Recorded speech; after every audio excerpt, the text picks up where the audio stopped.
Hey guys, just wanted to give you kind of a behind the scenes look at some of the different tools I carry as a rehabber that help me in the field with a lot of the wildlife rescue and making sure that our patients are safe and getting the best care possible.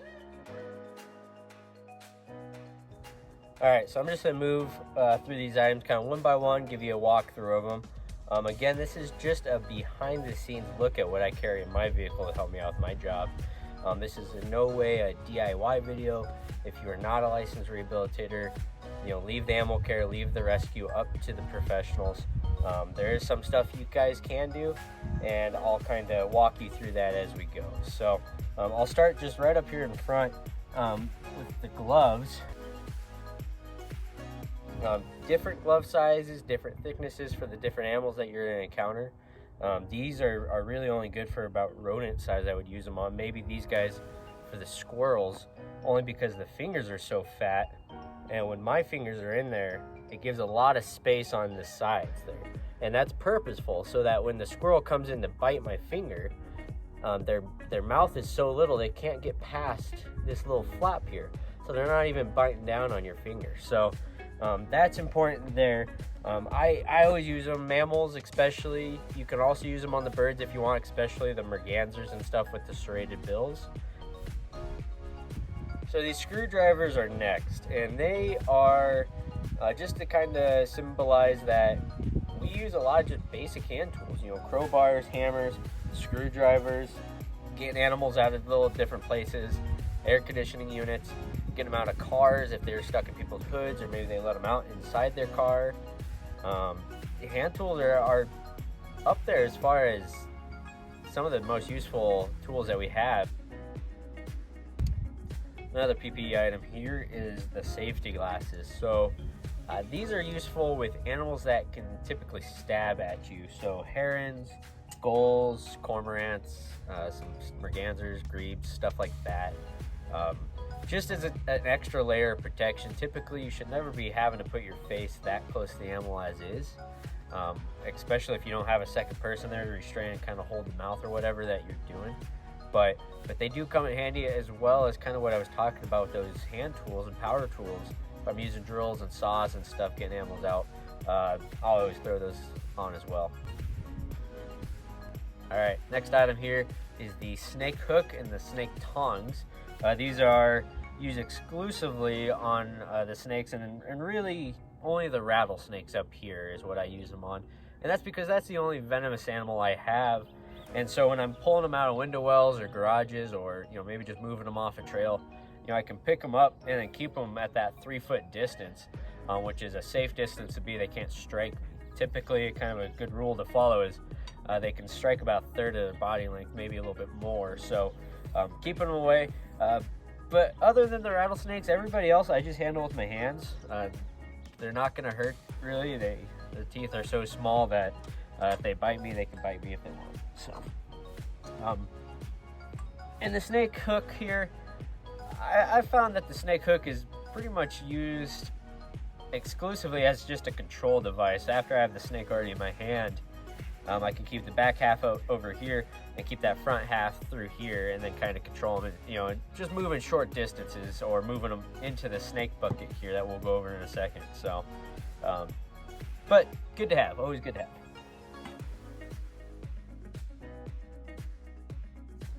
All right, our next pieces here are super easy and cheap. It's just a regular old sheet and then a hoodie, an old hoodie.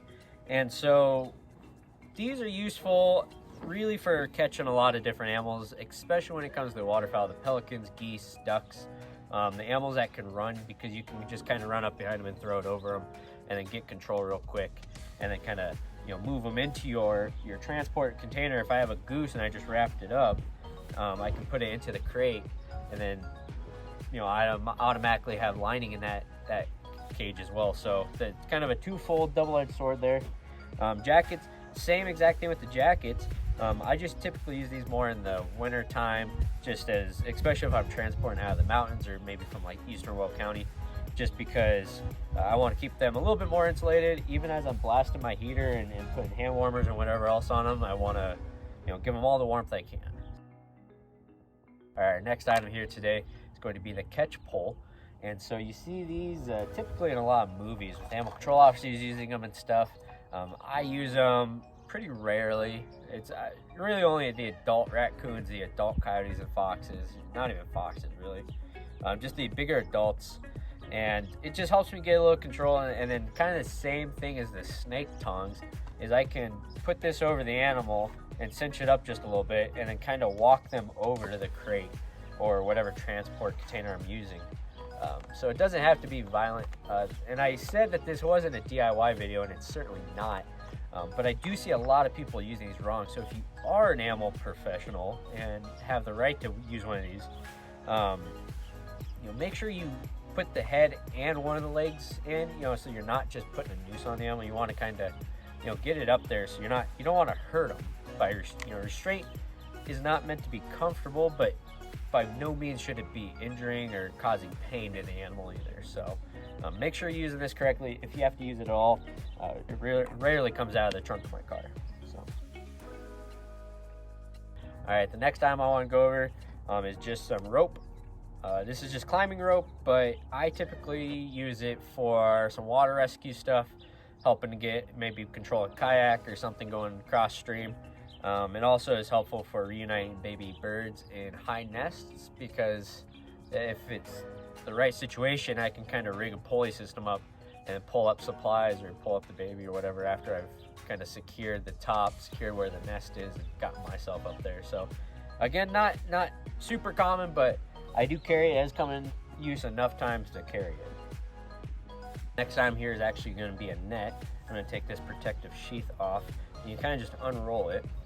I just got this net last year and I'm really enjoying it. It kind of works similar to the catch pole, where it has this drawstring kind of technique, but you can get it down and then just kind of scoop your animal up, and then you can close it real quick and get control. You can even wrap it around a couple times, really secure that. But the really nice thing is I've used this on getting animals out of dumpsters or chimneys, stuff like that, window wells. And it has a zipper at the bottom, so you get it in, you lift your animal, your raccoon or whatever, out of the window well, and then there's a zipper, and I can just release it right there. So super nice, super convenient, super great to have, very durable. So, and the nets are used on just about everything except for the reptiles and amphibians. I use them on a lot of the birds and a lot of the mammals especially. All right, the next item here is just my rescue kit. There's not a ton in it besides just some basic medical equipment here.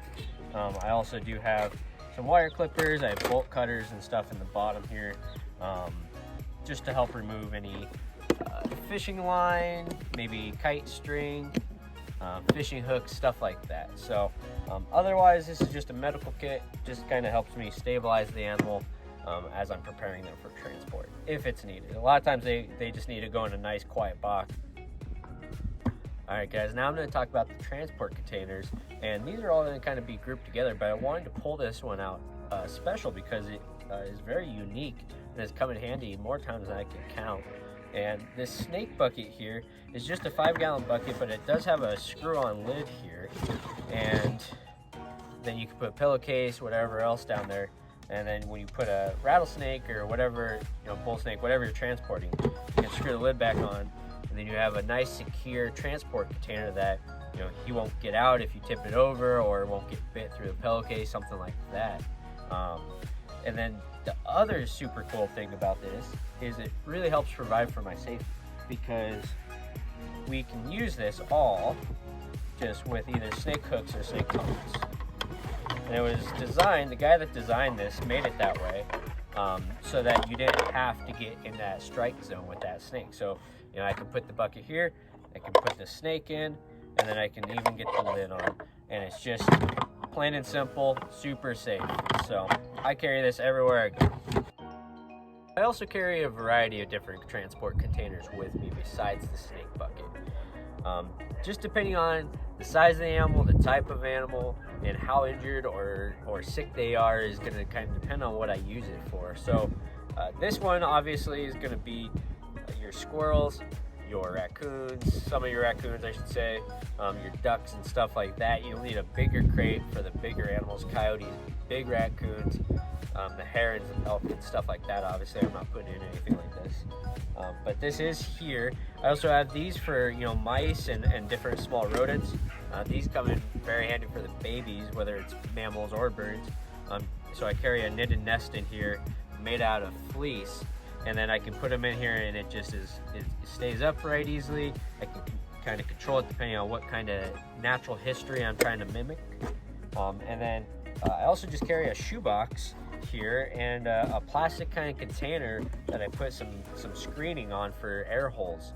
And these are two things that you guys can certainly get just at, you know, Walmart or Home Depot. And you know, if you find an injured animal or a sick animal and you're able to transport it, it's safe for you to do so, you feel comfortable doing so, you know, just throw it in here. You know, the shoebox is perfect because you can put a towel down in there, and then it's a nice, quiet, dark box, nice sheltered space for that animal to kind of get out of that shock, just relax. You can put it away from family and friends and pets and everything like that, until you can get it to a rehab center. So these two are great for your everyday kind of finds, you know, your baby squirrels, your baby birds, stuff like that. So, but always just check with the rehabilitator to make sure that the animal actually needs care before you start catching animals. Just because a lot of them don't. You know, we don't need to be kidnapping animals or taking them from the wild. That's not what they want. That's not what we want to do. We're here to help save the ones that need saved. Alright guys, thanks for watching today. Hope you enjoyed the behind the scenes look at some of the equipment I carry to help me with my field rescues. Remember, we are always here for you, so if you do find a sick, injured, or orphan animal, please reach out. We can help figure out if it does need help, and if it does, where to take it.